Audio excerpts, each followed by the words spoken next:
요즘에 코로나 기간 동안에 참 많은 생각을 하게 되는데요. 우리가 오늘 제가 말씀을 전할 것도 실은 지난번에는 어떤 위로에 대한 말씀을 전했다면 우리가 코로나 시기에 이 코로나 이후에 대한 것들을 많이 좀 고민하면서 해야 되지 않을까라는 생각에 오히려 조금은 우리가 비전을 나누고 조금은 우리의 사명을 생각하는 말씀을 나누고자 합니다. 제가 잠깐 기도하고 오늘 함께 말씀 나누도록 하겠습니다. 기도하겠습니다. 하나님 은혜를 감사합니다. 참 이 어렵고 힘든 시기에도 하나님의 은혜를 경험할 수 있는 자리를 허락하여 주시고 이 자리에서 또 각 가정에서 하나님께 예배드릴 수 있게 하시니 감사를 드립니다. 하나님 우리 가운데 하나님 말씀으로 말미암아 목마름이 있게 하여 주시고 갈급함이 있게 하여 주셔서 말씀이 선포되어질 때 그 말씀을 아멘으로 받고 그 말씀을 하나님 말씀으로 받고 하나님 뜻대로 살아가는 우리 온 주의 백성들 될 수 있도록 은혜 내려 주시옵소서. 결코 이 자리에서 저는 헛된 소리 하지 않고 오직 하나님 말씀만 선포하기를 간절히 원하오며 이 모든 말씀 우리 주 예수 그리스도의 이름으로 기도드리옵나이다. 여러분들은 교회 밖에 있는 우리 교회 안에 있는 우리 성도님들 말고요. 교회 밖에 있는 사람들은 저희 교회 안에 있는 사람들을 보면서 어떤 생각을 하고 있을까요? 좋게 바라보는 사람들도 있겠지만 그러나 요즘 여러분도 쉽게 뉴스나 아니면 인터넷 통해서 미디어를 보게 되면 교회에 대해서 부정적인 생각을 갖고 있는 사람들이 참 많은 것을 보게 됩니다. 세상 사람들과 똑같이 어떤 세상적인 것들, 어떤 물질과 명예, 이것을 탐하는 목회자들, 또한 성도들을 바라보면서 세상 사람들은 오히려 우리를 조롱합니다. 너희가 대체 우리랑 다를 게 뭐냐? 그렇게 살 거면 굳이 너희가 왜 그리스도인이라고 하는 것이냐? 물론 이렇게 시설을 보내는 사람들 중에 일부는 정말 기독교가 기독교다운, 즉 구원에 대한 예수 그리스도를 전파하기를 원하는 그런 마음에서 본인들은 믿지 않지만 교회를 질책하는 사람들이 많이 있습니다. 여러분들은, 그렇다면 우리 신자 되신 여러분들은 교회를 어떻게 바라보고 계십니까? 여러분들은 교회를 희망으로 바라보십니까? 아니면 희망이 없는, 그런 소망이 없는 그런 교회로 바라보고 계십니까? 참 많은 교회들이 성도들이 서로 헐뜯고 교회와 어떤 다른 교회가 서로 다툼을 하고 손가락질하는 모습들이 얼마나 많은지 모릅니다. 특히나 예수님을 믿는 것 때문에 더 이상 핍박을 받지 않는 이 좋은 미국에 살아가는 우리들은 더욱더 우리 안에서 우리를 공격하는 사단을과 싸우려고 하기보다는 우리 안에서의 싸움, 또 다른 교회와 다른 믿는 자들과의 싸움이 더 많아지고 있다는 것이죠. 어디 그뿐입니까? 저도 이제 이민 온 지 한 대략 20년 정도 이제 되는 것 같아요. 제가 미국 오자마자 우리 미국 오래전에 이민 오신 분들한테 얘기를 들어보면 이민을 와서 한국 사람들은 없죠. 도움 받을 데는 없으니까 다 어디로 가요? 다 교회로 갑니다. 여러분 아시는지 모르겠지만 한동안 한국에서 유학생들이 잘 보는 인터넷 웹사이트에는 이렇게 아예 기록되어 있습니다. 미국 가면 근처 교회에 가라. 모든 도움을 다 받을 수 있다. 즉 교회가 어느 순간부터는 사람들을 만나고 친교를 나누고 대화를 하는 사교회장으로 바뀌어버렸다는 것입니다.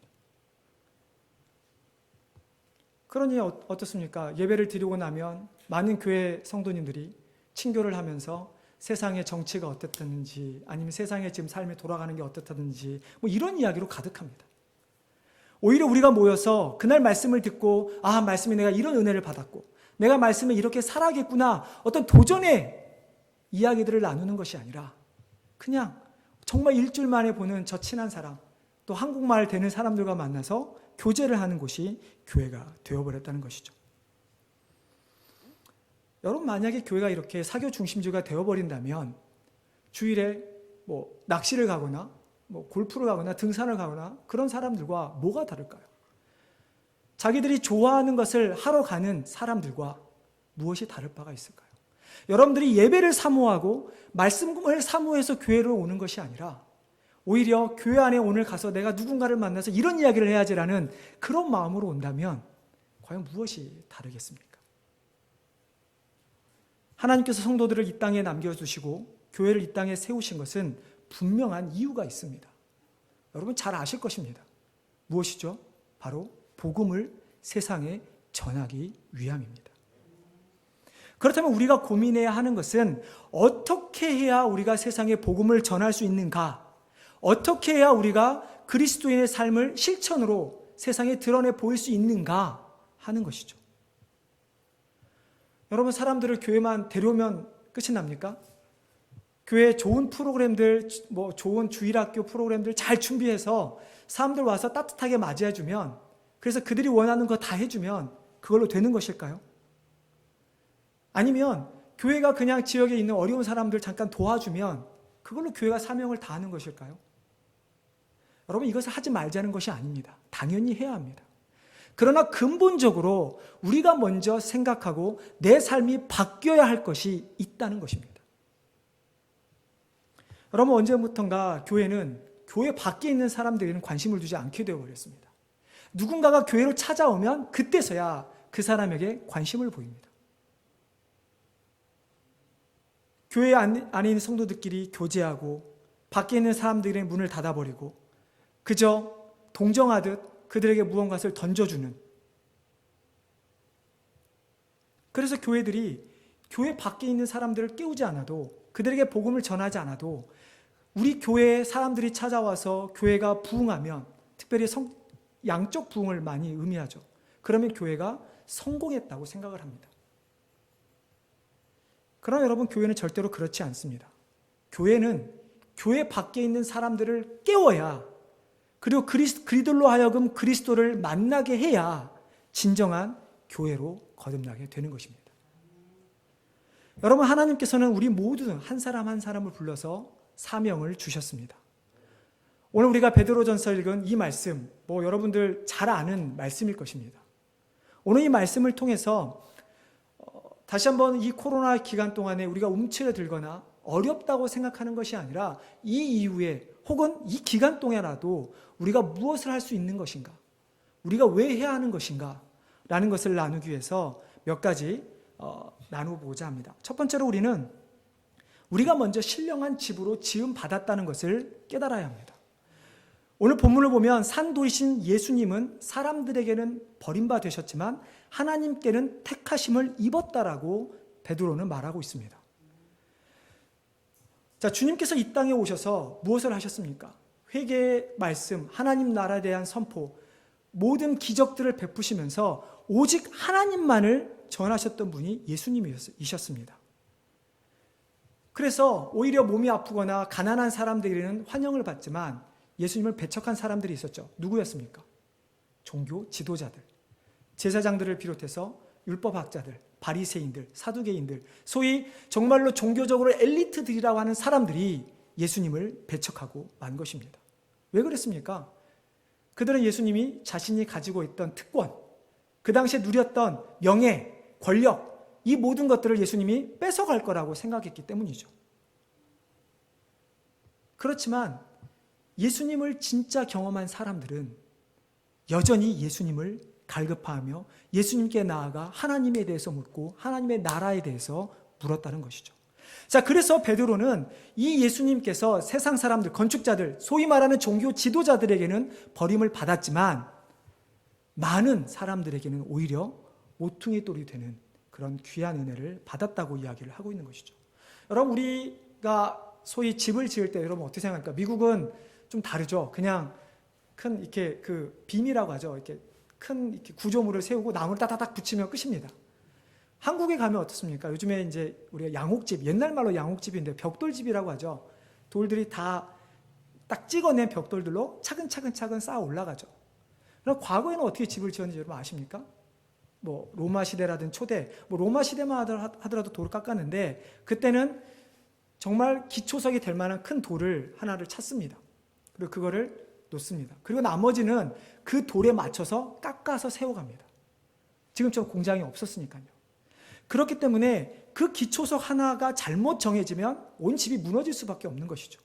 그러나 그 기초석이 잘 놔지고 그 기초석에 맞게 다른 돌들을 깎아서 하다 보면 집이 아주 튼튼한 집이 세워지게 되는 것입니다.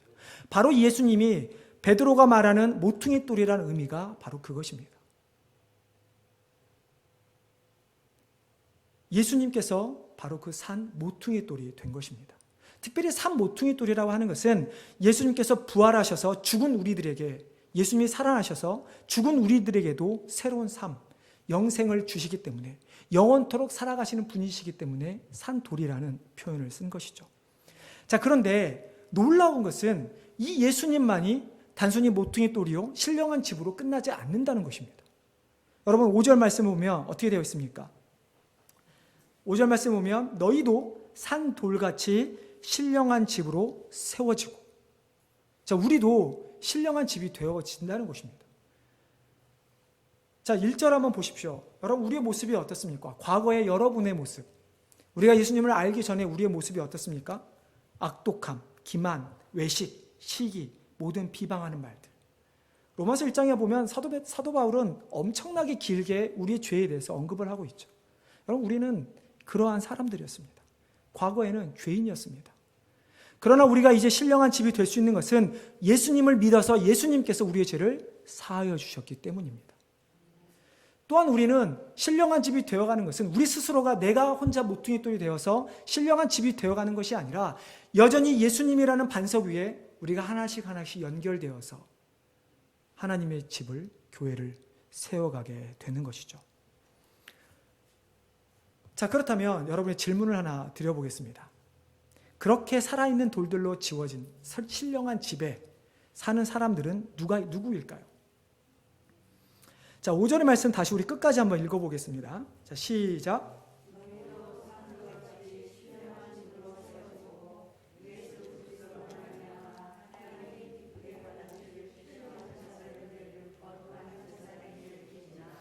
아멘. 신령한 집에는 누가 삽니까? 제사장입니다. 여러분, 신령한 집 하면 쉽게 떠오르는 것, 성전을 생각할 것입니다. 예루살렘 성전. 그곳에서 머물렀던 사람들이 누구입니까? 제사장들, 레위인들이었습니다. 그래서 그들은 하나님께 제사하러 나온 사람들을 제사를 드려주고 하나님과 인간 사이의 관계를 회복시켜주는 역할을 했던 자들이 제사장이었습니다. 여러분, 예수님만이 대제사장이시죠. 그분 홀로 구원의 중보자가 되시는 분이십니다. 과거의 제사장들은 영원한 죄를 회개하는 것이 아니라 그때그때 제사하러 올 때마다 도움을 주었던 사람들이지 제사장이 죄의 사함을 선포한 것은 아닙니다. 오직 예수님만이 우리의 진정한 대제사장, 하나님과의 중보자가 되시는 분이시죠. 그렇기 때문에, 그러나 이제 오늘 사도 베드로는 우리에게 뭐라고 말씀합니까? 목사만이 아니라 우리 모두가, 너희 모두가 산돌같이 신령한 집으로 세워지고 그 안에서 신령한 제사를 드릴 거룩한 제사장이 된다라고 우리에게 말씀해주고 있는 것입니다. 여러분, 이것은 좀 더 큰 의미가 있습니다. 여러분, 성전을 한번 생각해 보십시오. 성전 안에는 제사장만 있습니까? 성전에 수많은 많은 것들이 있죠. 뭐 진설병부터 시작해서 뭐 지성소부터 시작해서 뭐 물두멍, 뭐 제사 드리는 바깥, 뭐 뜰, 안뜰, 지성소, 뭐 수많은 것들이 또한 그 안에 존재를 합니다. 여러분, 그것들이 의미하는 바가 무엇일까요? 제가 고등학교 때인가요? 대학교 때 제가 한국에 있을 때 저희 교회 목사님이 레위기서를 가지고 수요 예배마다 이제 강해 설교를 하셨어요. 솔직히 지금도 이해하기가 어려워요. 왜 그때 그런 설교를 굳이 하셨을까? 그림을 보여주시면서 똑같은 이야기, 똑같은 그림 계속 하시는 거예요. 근데 여러분, 레위기에 아주 중요한 것이 있습니다. 그 모든 것들이 하나하나 하나님께서 지정하셔서 만들어진 그 모든 것들이 결국은 하나님을 드러내는 그런 것들로 쓰였다는 것입니다. 그냥 성전에 와서 제사만 드리는 것이 아니라 성전을 바라보는 자들을 향해서, 솔로몬이 예루살렘 성전을 짓고 기도할 때 어떤 기도를 했습니까? 믿는 자들만이 아니라 이방인들도 성전을 향해 기도할 때 하나님 그들의 기도를 들어주십시오라고 기도했습니다. 여러분, 성전은 제사를 드리러 가는 것이 아니라 성전 자체만으로 하나님을 나타내는 곳이 바로 성전이었습니다. 자, 그렇다면 우리가 성전입니다. 오늘 말씀처럼 우리가 해야 할 것이 무엇입니까? 우리도 우리 자체만으로도 성전과 같은 하나님과의 언약적 관계를 맺고 언약적 관계를 다른 사람들에게 나타내는 것, 그것이 바로 우리의 진정한 모습이 되어야 하는 것입니다. 예수님께서 이 땅에 오셔서 하나님을 알지 못하는 자들에게 하나님을 선포하셨던 것처럼, 그들의 죄를 깨닫게 하고 영원한 자리로 들어가게 하셨던 것처럼, 우리도 하나님의 거룩한 진리를 세상에 드러내는 삶을 살아야 하는 것이고, 그래서 그 세상 사람들에게 그리스도를 나타내는 자들이 되어야 하는 것이죠. 자, 그것이 바로 두 번째로 우리는 사명을 위해 이제 지음을 받았다는 것입니다. 여러분, 우리 9절과 10절 말씀 우리 한번 같이 다시 한번 읽어보겠습니다. 자, 시작.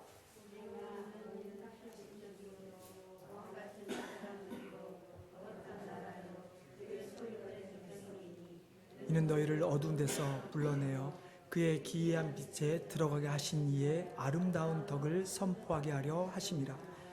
너희가 전에는 백성이 아니더니 이제는 하나님의 백성이요 전에는 긍휼을 얻지 못하였더니 이제는 긍휼을 얻은 자니라. 아멘.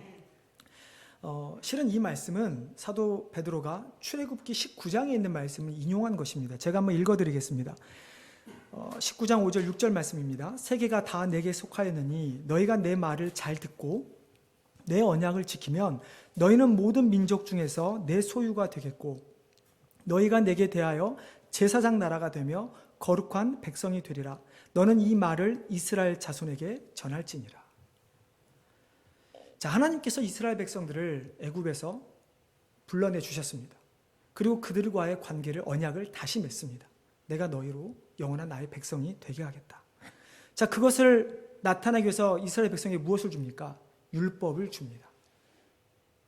모세를 통해서 시내산에서 율법을 줌을 통해서 그 모든 백성들로 하여금 하나님이 우리의 자신들이 하나님이라는 것을 보여줍니다. 그리고 그 증거로 율법을, 십계명 돌판이죠. 십계명을 이스라엘 백성들에게 준 것입니다. 그러면서 오늘 이 베드로는 그 새 이스라엘, 새롭게 출애굽한 그 이스라엘 백성들에게 하나님의 백성으로서 다시 한번 거듭나야 함을 알려주고 있는 것이죠. 그래서 9절에 보니까 하나님의 백성들에 대해 너희는 택하신 족속이요 왕같은 제사장들이요 거룩한 나라요 그의 소유된 백성이라고 이야기를 하는 것입니다. 뭐 이거에 대한 설교는 많이 들으셨기 때문에 오늘 이 말씀을 가지고 자세히 나누지는 않겠습니다만은 이것이 그리스도 안에서 산 돌이 된 우리의 정체성입니다. 우리의 정체성이라고 하는 것이 우리는 택함 받은 선민이고 우리가 제사장들이고 거룩한 나라고 하나님의 소유된 백성, 이것이 우리의 정체성입니다.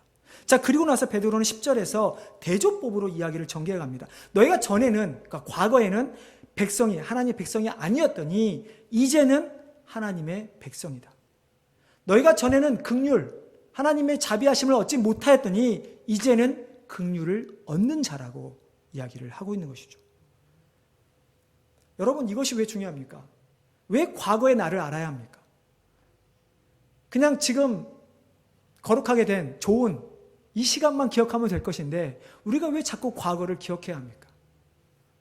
여러분, 과거를 기억하지 못하면 지금의 내가 누리고 있는 은혜를 알지를 못합니다. 여러분, 뭐 많이 보셨을 거예요. 뭐 기사들 중에 우리가 생각하기에 소위 많이 가지면 행복할 거라고 생각하고 유명하면 행복할 거라고 생각한다면 왜 세상에 많은 부자들과 많은 유명한 사람들이 자살을 하는 것일까요? 뭐 여러 가지 이유가 있겠지만 그들은 과거를 생각하지 못하기 때문입니다. 자신이 얼마나 가진 것이 없었던지, 얼마나 자신들이 낮았었는지 깨닫지 못하고 지금보다 더 많은 것, 더 높은 곳을 향해서 계속 올라가기 때문입니다. 여러분, 특별히 그리스도인들에게 있어서는 우리는 우리가 죄인인 것을 깨달아야 합니다. 그래야 우리 안에 은혜가 있습니다. 제가 임마누엘교회 있을 당시에 청년 사역을 하게 되면 반은 믿는 청년들이 오고 믿지 않는 청년들이 반 정도가 옵니다. 근데 믿는 청년들에게 묻습니다. 너희는 구원의 확신이 있느냐라고 하면 그들이 구원의 확신이 없습니다. 왜 그럴까요? 어렸을 때부터 잘 믿어왔다고 생각하는데 정말 너희가 오늘 전도폭발 혹시 하신 분이 계신지는 모르겠지만요. 정말 오늘 밤에 너희가 죽으면 천국에 갈 확신이 있느냐라고 물어보면 정말 10명 중에 제 기억에 9명이 없습니다. 왜 그럴까요? 왜냐하면 자신의 과거를 기억하지 못하고 과거에서 지금 상태로 변화된 것이 예수 그리스도인 때문이라는 것을 정확하게 알지 못하기 때문입니다. 그냥 예수 믿으면 교회 다니면 구원받는다고 하니까 정확히 구원이 뭔지도 모른 채 교회를 다니는 것뿐입니다. 여러분, 우리가 하나님의 백성이 되려면 내가 하나님의 백성이 아니었던 때를 기억하면서 하나님의 백성이 된 방법, 내 노력이 아니라 하나님께서 예수 그리스도를 통해서만 우리를 구원하셨다는 것을 분명히 우리 마음에 새겨야 하는 것이죠. 자, 그러면 우리는 왜 믿지 않는 사람들에게 하나님과 예수님을 전하는 신령한 집으로 지어져 가야 하는 것일까요? 왜 우리에게 사명이 주어진 것일까요? 자, 9절 하반절입니다. 이는 너희를 어두운 데서 불러내어 그의 기이한 빛에 들어가게 하신 이의 아름다운 덕을 선포하게 하려 하심이라. 자꾸 우리가 사명 이야기하면 많은 분들이 목회자에 대한 어떤 좀 고정관념이 있는 것 같습니다. 목회자가 앞에서 끌고 가면 우리는 그저 따라가는 라고 생각하는 경우가 참 많은 것 같습니다. 근데 여러분, 이 사명은 우리 모두에게 주어진 것입니다. 우리 아까 본 5절 말씀도 그렇죠. 너희가 그리스도로 말미암아 신령한 집으로 세워졌다고 되어 있지 몇 사람만이 그리스도로 말미암아 신령한 집이 되었다고 말하고 있지 않습니다. 그렇기 때문에 우리는 여러분이 미국에 살든 혹은 다른 나라에 사시든 여러분 나이가 많으시든 나이가 적으시든 이상하게 한국 교회가 제가 지금 섬기고 있는 교회는 미국 교회입니다. 미국 교회는 이제 한인들을 제가 섬기고 있는데요. 비교를 해서 죄송합니다만은 제가 섬기고 있는 미국 교회가 미국 교회 전체를 다 대변하지는 않으니까 분명하게 구분할 수는 없지만 이상하게 미국 교회에 비해서 한국 교회 나이 드신 분들이 은퇴를 하시거나 나이가 드시면 뒤로 물러나는 경우가 훨씬 더 많습니다. 이제 저희 교회도 이제 은퇴하고 오시는 분들이 종종 계시는데요. 처음에 오셨을 때는 이런 말씀을 합니다. 이제 은퇴해서 좀 편하게 신앙생활 하시겠다고 저희 교회 오신 분들도 있습니다. 여러분, 사명은 목사든 평신도든 젊은이든 노인이든 약하든 강하든 내가 병이 있든 건강하든 어린아이든 아니든 남자든 여자든 상관이 없습니다. 예수 그리스도를 구주라 고백하는 모든 자들에게는 사명이 주어져 있는 것이죠. 그렇기 때문에 사명이라고 하는 것이 설교만 하는 것, 예수 믿으십시오라고 단 한마디만 하는 것이 아니라 예수 그리스도를 통해서 얻은 이 넘치는 기쁨, 그리고 그리스도를 통해 새롭게 주어진 삶, 그리고 죄로 인하여 아무 이런 희망이 없던 우리가 소망을 갖게 된 그 소망의 모습이 자연스럽게 나를 통해 신령한 집인 우리를 통해 가정으로, 지역사회로, 세계로 나가는 것이 바로 사명인 것이죠. 그래서 여러분이 있는 자리에서 예수님이 얼마나 좋은지 이야기를 해야 합니다. 내가 만난 예수님 이런 분이야. 여러분, 교회가 어떻게 부흥하는지 아십니까? 여러분이 교회 자랑하는 것입니다.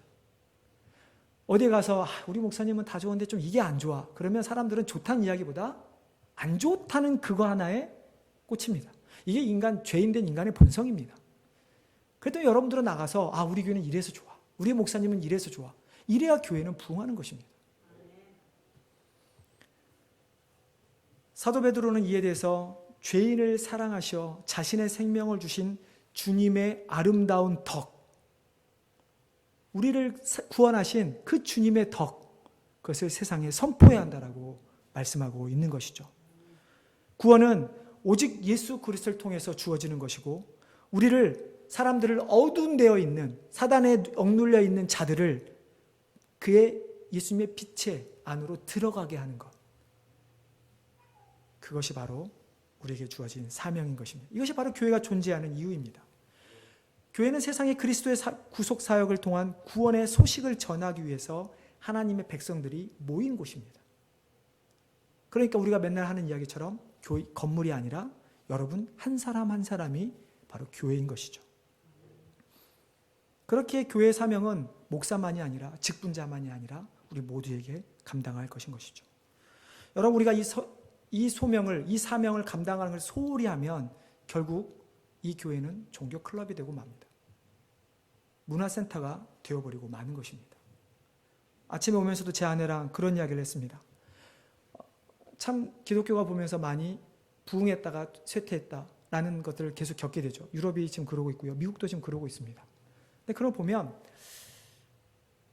뭔가 열정 있고 순수했던 정말 하나님의 은혜를 갈급했던 모습에서 어느 정도 제도화가 되어버리면 좀 쇠퇴한다는 느낌이 듭니다. 여러분, 유대인들이 처음부터 그랬을까요? 아니요. 어느 순간부터 제사를 강요하고 율법을 강조하고 종교화가 되면서 타락하게 된 겁니다. 여러분, 초대교회 얼마나 열심히 컸습니까? 근데 그런 초대교회가 시대가 흘러가면서 이제 초대교회가 아니죠. 중세를 거쳐오면서 어떻게 됩니까? 뭔가 제도화를 만들고 뭔가를 갖추기 시작하면서 그거에 얽매이는, 그래서 결국 예수님께서 지도자들에게 뭐라고 말씀합니까? 죽은 자들, 회칠한 무덤. 우리가 갖고 있는 종교적인 제도 안에 갇혀 있으면 우리는 회칠한 무덤이 되는 것입니다. 간단한 예를 들어볼까요? 여러분들은 성소수자들에 대해서 어떻게 생각하십니까? 동성애에 대해서 어떻게 생각하십니까? 당연히 반대해야죠. 그렇죠? 잘못된 것입니다. 그러나 우리는 그들을 사랑해야 합니다. 우리는 그들을 받아들여야 합니다. 여러분, 이 말씀을 오해하지 마십시오. 받아들여야 한다고 해서 그들을 인정하고 그들을 성소수자 인정하라는 것이 아닙니다. 하나님은 분명히 남자와 여자로 만드셨습니다. 다른 어떤 것도 존재하지 않습니다. 그러나 우리가 그들을 사랑해야 하는 것은 그들 또한 예수 그리스도가 필요한 죄인들이기 때문입니다. 그러나 우리가 제도 안에서 어떤 걸 만들어 놓고 그들을 자꾸 쳐내기만 하고 그들에게 복음 전할 기회가 주어지지 않는다면 우리 또한 회칠한 무덤이 되는 것입니다. 그들 가운데 하나님이 사랑하는 자들이 있을 줄 누가 압니까? 그들 가운데 하나님께서 택하신 자들이 있을 줄 누가 압니까?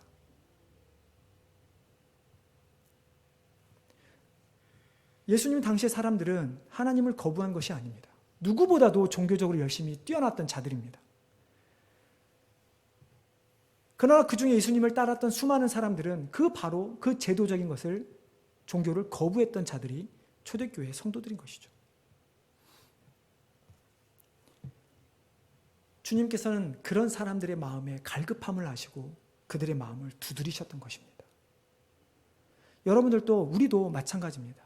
여러분이 이미 아직 예수 그리스도를 알지 못하는 분들이 혹시 여기 계시다면 어떤 교회의 겉모습을 보는 것이 아니라, 어떤 교회에서 주는 어떤 베네핏, 유익이 아니라 예수 그리스도만을 바라보시면서 나가야 합니다. 이미 믿고 계시는 분들이시라면 우리가 더 이상 교회를, 기독교를 종교적 어떤 제도로 만드는 것이 아니라 예수님의 사랑을 가지고 세상 가운데 나아가야 하는 것입니다. 여러분, 우리가 예수를 믿는다는 것은 해야 하는 것, 하지 말아야 하는 것 딱 구분해서 그것을 지켜가는 것이 아닙니다. 여러분, 예수님께서 우리에게 수많은 율법을 정리하셔 뭐라고 말씀하셨습니까? 먼저 하나님을 사랑하고 그리고 이웃을 내 몸과 같이 사랑하라. 간단합니다. 우리가 제도적 종교를 만들지 않는 방법은 하나님을 사랑하고 또한 똑같이 이웃을 사랑하면 되는 것입니다.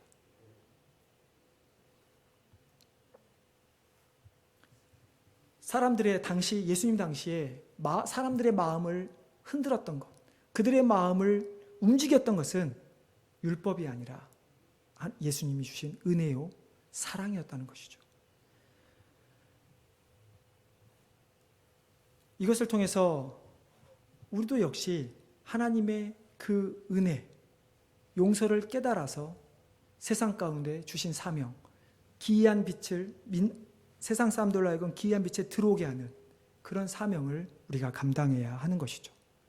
자, 그러한 사명을 감당하기 위해서 마지막 우리는 세상을 향해 나아가는 교회가 되어야 합니다. 여러분, 11절 말씀 다시 한번 또 우리 같이 읽어보도록 하겠습니다. 자, 시작.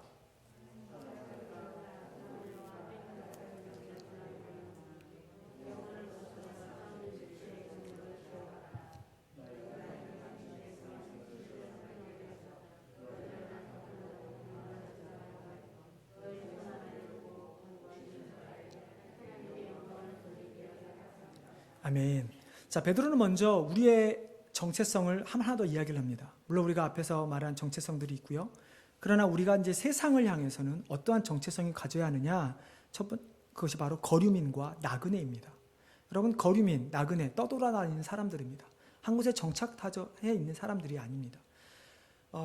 나그네 그러면 오히려 우리가 안 좋은 이미지로 마치 가난해서 집도 없고 그래서 떠돌아다니는 사람들이라고 생각을 합니다. 그러나 여기서 사도 베드로가 거류민, 나그네라고 썼던 이 말은 오히려 우리가 디아스포라라는 흩어진 자들, 베드로전서 1장에도 나오는데요. 흩어진 자들에 대한 모습으로 우리는 봐야 합니다.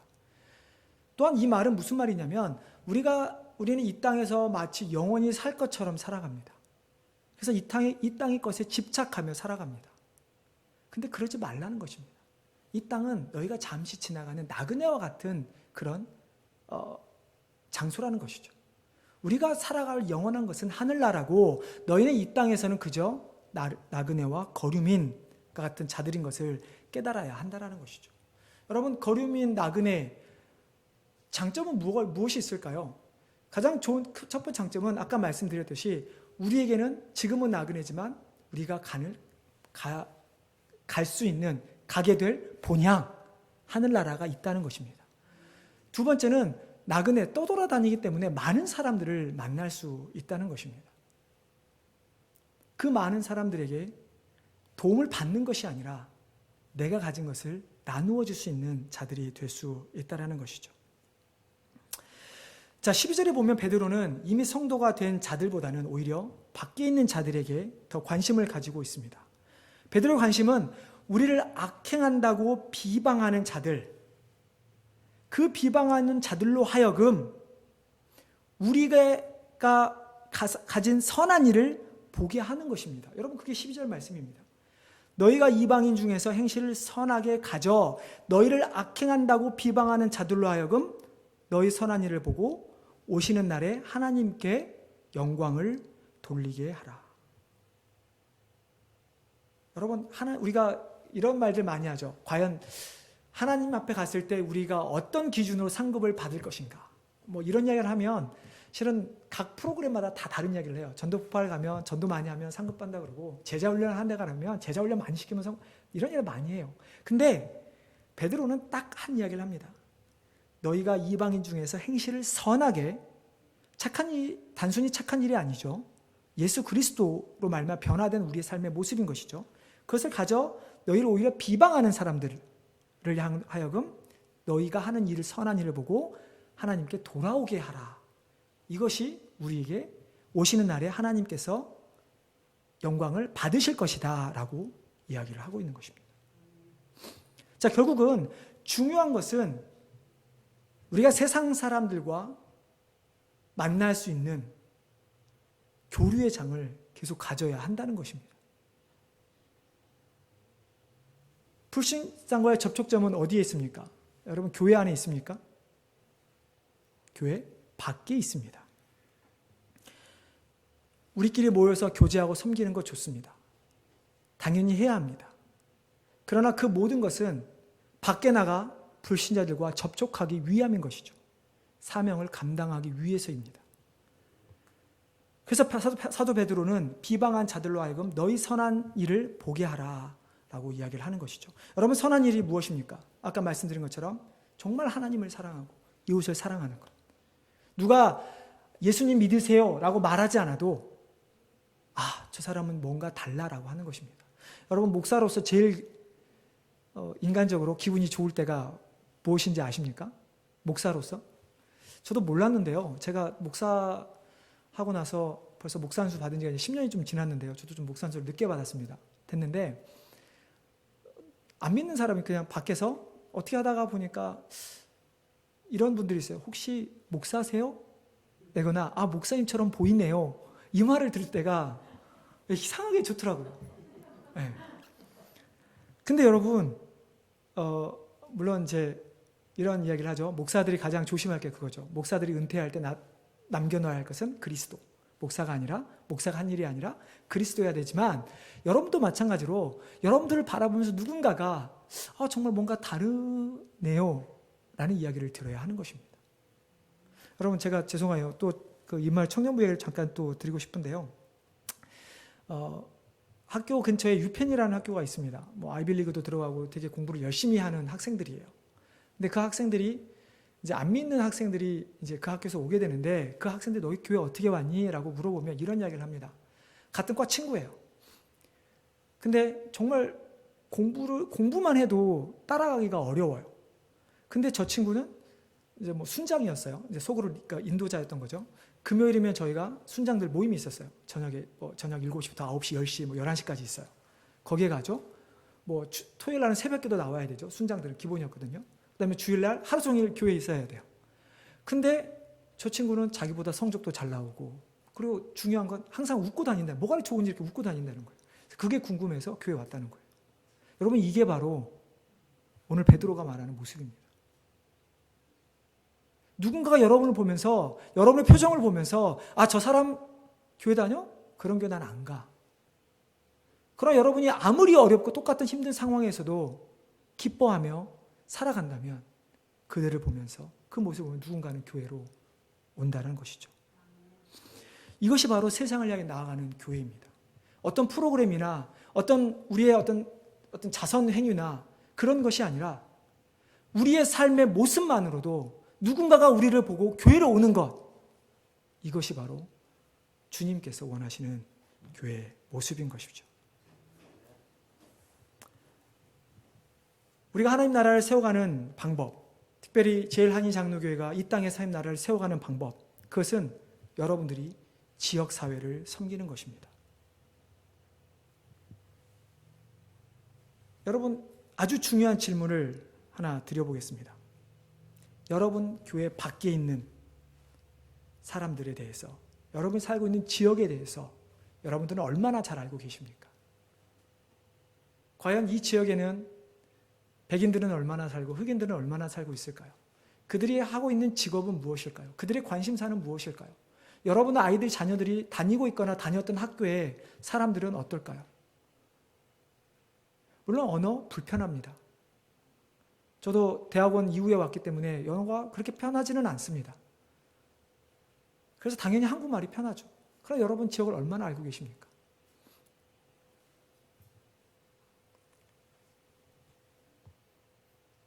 여러분들은 불신자들을 어떻게 대하고 계십니까? 저들은 만나면 되지 않을 사람들을 여기십니까? 아니면 정말 그들도 예수님을 알아야 할 불쌍한 자들로 여기고 계십니까?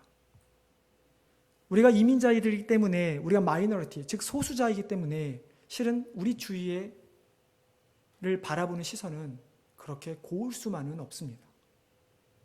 문화가 다르고요, 언어가 다르고요, 특별히 차별이 존재합니다. 대놓고 차별은 않지만 아마 여러분 여기 계신 많은 분들이 차별을 경험해 보셨을 것입니다. 그렇지만 하나님께서 우리 이민자들을 이곳에 불러, 여기가 제가 딜스버그죠, 여기에 불러서 이 교회를 세우신 뜻이 무엇일까요? 여러분만을 위한 것일까요? 아니요. 죽어가는 미국을 위해, 지금 이 지역을 위해 여러분들을, 이 교회를 이 땅에 하나님께서 세우셨다는 것입니다. 여러분 깨지고 상한 곳이 어디입니까? 이민자들 정말 참 힘들고 어렵게 살았습니다. 여전히 상한 마음이 가지고 있습니다. 그러나 정말로 더 상하고 깨지는 곳이 어디입니까? 교회 아닙니까? 교회 밖입니까? 여러분입니까? 불신자들입니까? 우리는 우리 교회가 속해 있는 이 지역을 정말 어떻게 바라보아야 할까? 누가 살고 있는지를 연구해야 하는 것입니다. 그리고 그들을 향해 예수님의 눈으로, 예수님께서 당시에 불쌍한 영혼들을 바라보셨던 것처럼 우리도 그들을 향해 불쌍한 눈으로 바라보며 그들이 필요한 것이 아니라, 필요한 것들도 도와주어야겠지만 정말로 필요한 예수 그리스도를 전하는 자들이 되어야 하는 것입니다. 말씀을 맺겠습니다. 교회 밖에 있는 사람들이 여러분을 바라보면서 교회에 나오길 꺼려하는 편견을 가지게 되면 어떻게 될까요? 그러면 교회는 문을 닫게 됩니다. 교회 안에서는 세상 사람들이, 또한 다양한 사람들이 교회에 오기 위해서는 같은 공감되는 이야기를 나눠야 합니다. 가족 이야기 나눈다고 해서 다른 사람을 이해하지 못합니다. 내 자녀가 성공한 것에 나눈다고 해서 다른 사람이 이해하지 못합니다. 들어줄 수는 있습니다. 정치 이야기 한다 그래서 공감하지 못합니다. 한인들도 공화당, 민주당 많이 나눠져 있더라고요. 여러분, 공감할 수 있는 이야기가 무엇입니까? 바로 예수 그리스도입니다. 예수 그리스도로 변화된 나의 모습입니다. 예수 그리스도 때문에 누리게 된 은혜를 나눠야 같이 공감하게 되는 것입니다. 여러분, 문화 필요 없습니다. 언어 필요 없습니다. 차별 없습니다. 여러분이 혹시 지금까지 이 교회가 오는 동안에 지역사회를 바라보지 못했다면 이제는 조금은 눈을 돌려 여러분 주위의 이웃과 지역사회를 바라보시기 바랍니다. 그래서 정말 하나님께서 이 교회를 이 땅에 세우신 목적을 분명히 발견하셔서 코로나 기간이든 코로나 이후에 이 교회가 나아갈 방향들을 바르게 정하셔서 나아가시기를 바랍니다. 예수 그리스도의 삶과 그 죽음과 부활로 말미암아 소망을 갖게 된 우리 모든 성도님들이 정말 그 예수님의 그 기이한 빛, 놀라운 빛을 지역사회에 선포하는 귀한 성도님 되시기를 주님의 이름으로 축원합니다. 우리 오늘 한번 통성으로 잠깐 우리 말씀과 우리 교회에서 기도하고 제가 마무리 기도하도록 하겠습니다. 우리 몇 가지만 놓고 기도할 텐데요. 다 교회에 관계된 것들입니다. 여러분 지금 청빙 과정 중에 있는 걸로 알고 있습니다. 여러분 성도들이 한 마음으로 기도하셔야 합니다. 청빙은 몇 사람이 한다고 되는 것이 아닙니다. 그러면 합심으로 청빙을 위해서 기도하시고, 두 번째는 오늘 나눈 말씀처럼 정말 우리가 하나님께서 우리를 신령한 집으로 부르셨고 우리에게 사명을 주셨고 우리가 세상을 향해 나아가는 교회가 되기 위해서 과연 내가 버려야 할 것이 무엇인가, 내가 내려놓고 그들을 향해 보여줄 것이 무엇인가를 한번 고민하면서 기도해 보셨으면 좋겠습니다. 그래서 내가 할 수 있는 은혜를 경험하고 있는지 한번 우리 함께 통성으로 기도하며 나아가겠습니다. 기도하겠습니다. 하나님, 은혜를 감사합니다.